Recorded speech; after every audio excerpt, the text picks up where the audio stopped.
দেশের প্রথম প্রধানমন্ত্রী জওহরলাল নেহেরুর জন্মদিন উদযাপন করল ত্রিপুরা প্রদেশ কংগ্রেস। বৃহস্পতিবার কংগ্রেস ভবনের সামনে জাতীয় পতাকা উত্তোলন করলেন প্রাক্তন কংগ্রেস সভাপতি পীযূষ কান্তি বিশ্বাস এবং দলীয় পতাকা উত্তোলন করলেন বর্তমান প্রদেশ কংগ্রেস সভাপতি আশিস কুমার সাহা।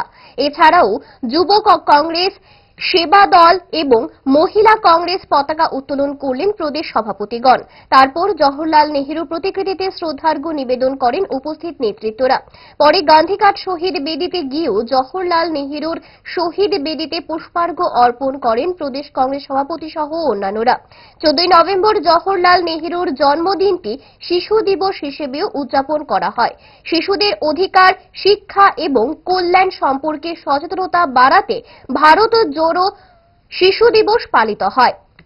এদিন স্টুডেন্ট হেলথ হোমে জওহর বাল মঞ্চের উদ্যোগে অঙ্কন এবং নাচ প্রতিযোগিতা অনুষ্ঠিত হয়। উপস্থিত ছিলেন জওহর বাল মঞ্চের ত্রিপুরার ইনচার্জ মনোজ দত্ত সহ কংগ্রেস নেতৃত্ব।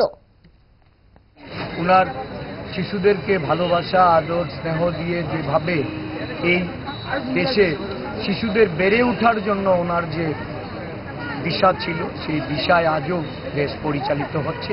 তবে এটা দুঃখের সঙ্গে বলতে হয়, দেশের দার্শনিক, স্বাধীনতা সংগ্রামী, প্রয়াত প্রথম প্রধানমন্ত্রী পণ্ডিত জওহরলাল নেহেরু এই দেশের শান্তি প্রতিষ্ঠার লক্ষ্যে, এই দেশের নাগরিকদের উন্নয়নের জন্য পরিকল্পনা গ্রহণ করে যেভাবে দেশকে এগিয়ে নিয়ে যেতে চেষ্টা করেছেন। কোন রকমে নাকে মুখে গুজে সারা দিনের জন্য বেরিয়ে পড়া অম্বলের আর দোষ কি? তাই তারা 5 দশক ধরে গ্যাস, অম্বল ও পেটের সমস্যার একমাত্র সমাধান গ্যাস নল।